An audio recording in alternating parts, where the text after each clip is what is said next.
एक बात याद रखना, जब भी पढ़ाई करो, स्कूल में अध्ययन करो, मैं कुछ टिप्स दे रहा हूं आपको। जो बच्चे केवल शिक्षक पढ़ाता है उतना ही पढ़ते हैं, वो अच्छे नंबर नहीं ला सकते हैं। द्रोणाचार्य के आश्रम में दुर्योधन भी पढ़ाई करता है, द्रोणाचार्य के आश्रम में युधिष्ठिर और अर्जुन भी पढ़ाई करते हैं। एक दिन दुर्योधन ने द्रोणाचार्य से पूछा कि गुरुदेव, आप भी हमें वही शिक्षा देते हैं, वही अर्जुन को देते हैं, लेकिन अर्जुन अच्छे नंबर क्यों लाता है, मैं अच्छे नंबर क्यों नहीं ला सकता हूं, मैं क्यों अच्छे नंबरों से पास नहीं होता हूं? द्रोणाचार्य ने कहा कि दुर्योधन, एक बात याद रख, बोले आप पक्षपात से नहीं पढ़ाते हैं। एक टीचर 40 मिनट का पीरियड लेता है, सबको एक सा पढ़ाता है, क्या सबके एक से नंबर आते हैं? नहीं, किसी के ज्यादा नंबर आते हैं, किसी के कम नंबर आते हैं, कोई मेरिट लिस्ट में आ जाता है, कोई फेल हो जाया करता है। शिक्षक ने कोई भेदभाव से नहीं पढ़ाया है, ध्यान रखना। क्यों आते हैं अच्छे नंबर? तो द्रोणाचार्य ने दुर्योधन से कहा कि दुर्योधन, तू केवल उतना पढ़ता है जितना मैं पढ़ाता हूं, और अर्जुन जितना मैं पढ़ता हूं उससे ज्यादा होमवर्क करके आता है, इसलिए उसके नंबर सबसे अच्छे आया करते हैं। आपसे मैं कह रहा हूं, क्लासरूम में जो लेक्चर सुना है, केवल उतना पढ़ोगे तो आपके केवल पासिंग मार्क आएंगे, ध्यान रखना। लेकिन यहाँ से जाकर प्रतिदिन होमवर्क करोगे, मैं कहता हूँ 30% की पढ़ाई करोगे, फेल होकर घर लौटोगे। 100 से ऊपर की पढ़ाई करोगे, मेरिट लिस्ट में नाम लेकर के आओगे। एक बात ध्यान रखना, गुनगुना पानी कभी भाप नहीं बना करता है, पानी को 100 डिग्री गर्म होना पड़ता है तब वो भाप बना करता। गुनगुनी पढ़ाई मत करो, मरी मरी सी पढ़ाई मत करो, थकी थकी सी पढ़ाई मत करो। इस पढ़ाई से कुछ भी हासिल, पास हो जाओगे, 10वीं 12वीं पास हो जाओगे, दुकानों में जाकर के बैठ जाओगे, ध्यान रखना कुछ नहीं होगा तुम्हारी जिंदगी का। जो वो लोग महान होते हैं जो अच्छे नंबर लाते हैं, मैं यहाँ के कॉलेज के बच्चों से इतना ही कहना चाहता हूं, जब यहां से निकल के तुम बाहर जाओ, कोई आपसे पूछे कौन से स्कूल में पढ़े हो, ध्यान रखना कुछ बच्चे ऐसे होते हैं जो स्कूल से जाने जाते हैं, और कुछ बच्चे ऐसे होते हैं जिनसे स्कूल जाना जाता है। ध्यान रखिए, मैं आपसे आग्रह करता हूं, तुम्हारी पहचान ये विद्यालय नहीं होना चाहिए। तुम ऐसा जीवन जमाओ कि तुमसे विद्यालय जाना चाहिए कि हम उस विद्यालय में पढ़ लिख करके बड़े हुए हैं। आप ध्यान रखना, माँ बाप के नाम से पहचान मत बनाओ, अपना ऐसा जीवन जियो कि तुम्हारे नाम से तुम्हारे माँ बाप का नाम रोशन हो जाए जिंदगी में। ऐसी अपनी जिंदगी बनाने का आप प्रयास करिए। एक बात याद रखना, बेहतरीन स्कूल में पढ़ने से जीवन बेहतरीन नहीं हुआ करता है।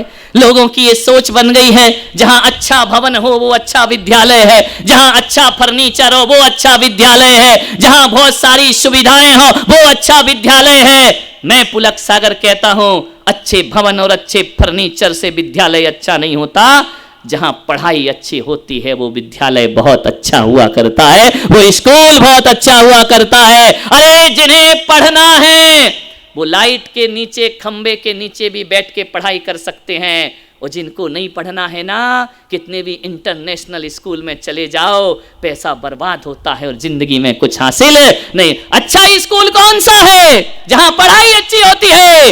एक बात ध्यान रखना, हमारे व्यवस्थापक लोग, ये हमारे ऑनर लोग जो कॉलेज बनाते हैं, अच्छा भवन बना देंगे, अच्छा फर्नीचर लगा देंगे, अच्छा स्कूल ये नहीं बना सकते। अच्छा स्कूल तो विद्यार्थी बनाया करते हैं। आपको पढ़ाई उस दर्जे की करना है कि तुम्हारा स्कूल एक आदर्श स्कूल बन करके खड़ा हो जाए। आपसे इतना ही मेरा आग्रह है, ध्यान रखना, कॉन्वेंट की शिक्षा में भी आदमी फेल हो सकता है और सरकारी स्कूल में भी आदमी ऊंचाइयों को प्राप्त कर सकता है। एक 16 किलोमीटर पैदल चलकर स्कूल आने वाला बच्चा पैदल 16 किलोमीटर चलता था वो रोज, और जब भी स्कूल पहुंचता था लेट हो जाता था। ध्यान रखना, प्रेयर में नहीं पहुंच पाता था। क्लास टीचर उसे रोज सजा देते थे, क्लासरूम में आने की जरूरत नहीं है, क्लास के बाहर बैठे रहिए। वो बच्चा बाहर बैठ के पढ़ाई करता है। ध्यान रखना, गरीब है, निर्धन है, फटे कपड़े पहनता है, पैरों में पदत्राण नहीं है उसके, 16 किलोमीटर भागकर स्कूल पढ़ने आता है। एक दिन क्लास टीचर ने उसे क्लासरूम के बाहर खड़ा कर दिया। 40 मिनट का पीरियड समाप्त हुआ, जैसे ही टीचर बाहर निकले क्लासरूम से, उस बच्चे की कॉपी को देखा, सारे सवाल हल किए थे उसने कॉपी में, जो ब्लैक बोर्ड में दिखाया जा रहा था। टीचर ने कहा कि मैंने तुम्हें सजा दी थी, तुमने पढ़ाई कैसे करी? मालूम है वो बच्चा क्या बोलता है कि सर आपने मुझे क्लासरूम में नहीं आने की सजा दी थी, आपने नहीं पढ़ने की सजा थोड़ी दी थी। जिन्हें पढ़ना है ना वो क्लासरूम के बाहर बैठकर भी पढ़ सकते हैं, और जिन्हें नहीं पढ़ना है वो अंदर बैठकर भी पढ़ाई नहीं कर सकते हैं। ध्यान रखिए। टीचर ने उस बच्चे का हाथ पकड़ा, उसकी पीठ थपथपाई, उस बच्चे को लेकर क्लासरूम के अंदर आए और क्लासरूम के बच्चों से कहा कि देखो ये बच्चा भविष्य का होनहार बच्चा नहीं बनेगा तो क्या कौन बनेगा? ये बाहर रहकर भी पढ़ाई कर रहा है, ये कह रहा है कि चेयर पर बैठूं या धरती पर बैठूं मेरी पढ़ाई में कोई फर्क नहीं पड़ा करता है। मालूम है वो बच्चा कौन था? वो बच्चा आगे चलकर देश का राष्ट्रपति KR नारायणन बनकर के खड़ा हो जाया करता है। देखिए जिसके पास कुछ नहीं था, 4 आने भी जिसके पास नहीं थे, 20-25 पैसे लेकर स्कूल जाता है एक बच्चा, नदी में बाढ़ आ जाती है, नाव पार कैसे करूंगा?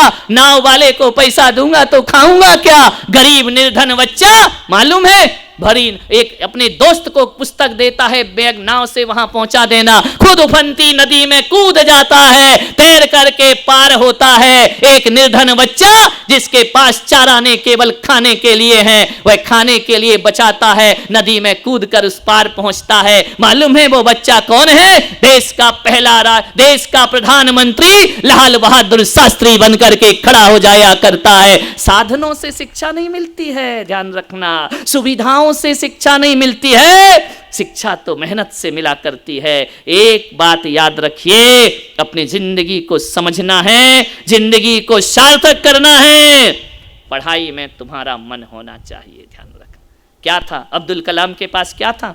इमली के बीजे बेच बेच करके पढ़ाई करते थे, पेपर बांट बांट करके, अखबार बांट करके पढ़ाई करने वाला, जिसके पास 2 वक्त की रोटी नहीं थी, वो अब्दुल कलाम साउथ में जन्म लेता है और एक दिन देश की पहचान बन जाया करता है, मिसाइल मैन और राष्ट्रपति बन करके अपने जीवन को सार्थक कर। ये मत सोचो कि गरीबी हमारे जीवन में बाधक है, गरीबी बाधक नहीं होती है और अमीरी साधक नहीं होती है। एक बात ध्यान रखना, हमारी लगन और हमारी मेहनत हमारे जीवन का विकास किया करती है। ध्यान रखिए, मन लगा करके पढ़ोगे, जीवन तुम्हारा सार्थक और सफल हो जाएगा। एक बात याद रखना है, मेहनत से जी मत चुराओ, वरना 2nd क्लास में पास होगे, और मेहनत जम के करोगे तो 1st क्लास में भी तुम पास होकर के दुनिया में अपना नाम अमर कर सकते हो।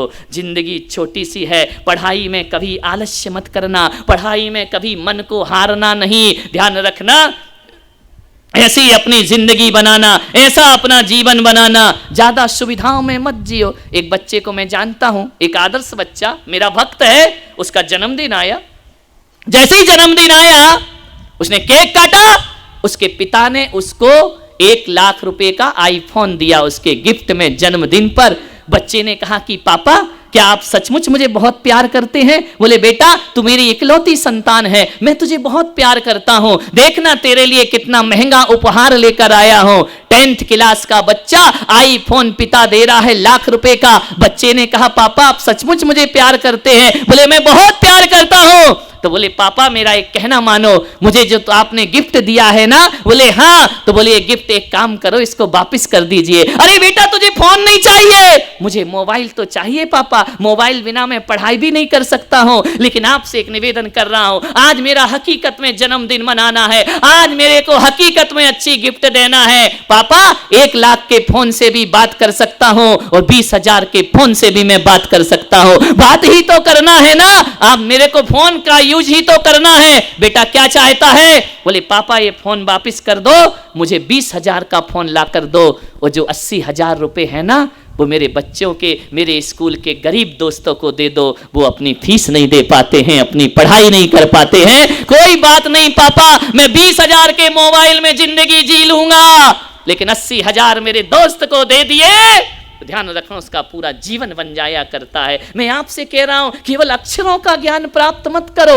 अनुभव का ज्ञान प्राप्त करो, जिंदगी जीने का ज्ञान प्राप्त करो। ज्ञान वो नहीं है तुम पढ़ लिख करके क्रूर हो गए, किसी को भूखा देखकर तुम्हारे मन में दया आती है या नहीं आती है, किसी प्यासे को देखकर तुम्हारा मन द्रवित होता है या नहीं होता है, किसी के दर्द को देखकर तुम्हारी आंखें भीगती हैं या नहीं भीगती हैं, अरे किसी जरूरतमंद को देखकर तुम्हारे हृदय में करुणा आती है या नहीं आती है। यदि नहीं आती है ना तो इन किताबी ज्ञान से जिंदगी महान नहीं होगी। ध्यान रखना, किसी की तड़फन देखकर हमारा हृदय सिहर उठे, किसी का दर्द देखकर हमारी आंखें भर आना चाहिए, किसी की पीड़ा देख करके हमारे मन में दर्द पैदा हो जाना चाहिए, तो समझना हमने जिंदगी का कुछ किया है। एक बात ध्यान रखिए, कभी कभी ऐसा हो जाता है, अंतिम बात कहकर समाप्त करता हूं, आपको जाना भी है। एक बात मैं आपसे निवेदन करना चाहता हूं, कभी कभी ऐसा होता है कि महान पिता होते हैं, बच्चे निकृष्ट पैदा हो जाते हैं, और कभी कभी ऐसा होता है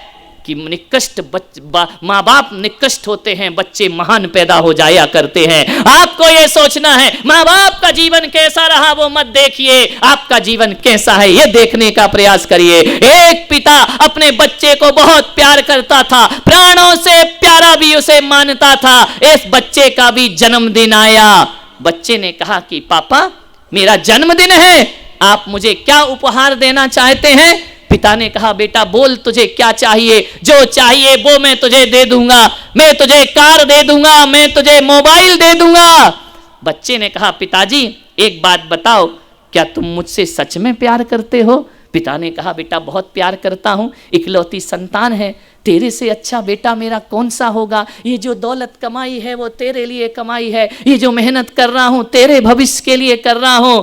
बोले पापा मुझे लगता है आप मुझे सच्चा प्यार नहीं करते हैं। अरे बेटा बहुत प्यार करता हूं। तो बोले सचमुच प्यार करते? बोले हाँ। बोले मेरे सिर पे हाथ रखो। पिता ने सिर पे हाथ रखा, बेटा मैं तुझे बहुत प्यार करता हूं, तो पापा आज मुझे एक गिफ्ट दीजिए। एक क्या बेटा 100 उपहार देने को तैयार हूं, तू मेरे दिल का टुकड़ा है। बोले ये सब बातें मत करो पापा, एक उपहार मुझे दे दो। बोले क्या? बोले एक वचन मुझे दे दो। बोले बोलो बेटा क्या चाहिए? बोले एक शब्द मुझे दो, तुम समय से पहले मुझे छोड़कर तो नहीं जाओगे। माँ ने कहा जन्मदिन पर ऐसी अशुभ बात करता है। बोले मुझे लगता है पापा आज समय से पहले मुझे छोड़ करके दुनिया से चले जाओगे। जितना प्यार तुम करते हो ना उससे ज़्यादा प्यार मैं तुमसे करता हूँ। तो बेटा प्यार तो करता है लेकिन ऐसा प्रश्न क्यों कर रहा कि समय से पहले छोड़कर तो नहीं जाओगे। मुझे लगता है पापा आप वक्त से पहले मुझे विदा दे दोगे, मैं अकेला अनाथ रह जाऊंगा इस धरती पर। अरे बोले बेटा ऐसे कैसे हो सकता है? तो बोले पापा एक शब्द दो मुझे, एक वचन दो। बोले क्या? बोले यदि तुम मुझे सच्चा प्यार करते हो ना तो आज यही उपहार मैं चाहता हूं, आप भी अपने माँ बाप के ऐसे बेटे बनने का प्रयास करिए। ये उदाहरण मैं इसलिए आपको दे रहा हूं। हाँ उसने कहा पापा मुझे एक वचन दीजिए। बोले क्या? बोले आज यदि आप चाहते हो कि लंबी उम्र आप जिए, मेरे साथ लंबा आपका साथ रहे, तो आज से एक वचन दो कि मेरे पापा आज के बाद कभी सिगरेट नहीं पीना, आज के बाद कभी शराब नहीं पीना। क्योंकि जो शराब और सिगरेट पीता है ना पापा वो उम्र से पहले बच्चों से विदा हो जाया करता है, उम्र से पहले बीमार हो जाया करता है। आज वचन दो यदि आप सच्चा प्यार करते हैं तो गलत रास्तों पर नहीं जाएंगे। मान्यवर मैं इतना कहना चाहता हूँ, माँ बाप ही बच्चों को नहीं सुधारते हैं, कभी कभी बच्चे भी माँ बाप को सुधार दिया करते हैं। ध्यान रखना, आपके घर में कोई गलत काम होता है उन्हें सुधारने का आप प्रयास करिए। कहीं भी गलतियां होती हैं उन्हें सुधारने का आप प्रयास करिए। ध्यान रखना जिंदगी किताबों में नहीं होती है, जिंदगी सड़क पर भी होती है, जिंदगी बाहर भी होती है।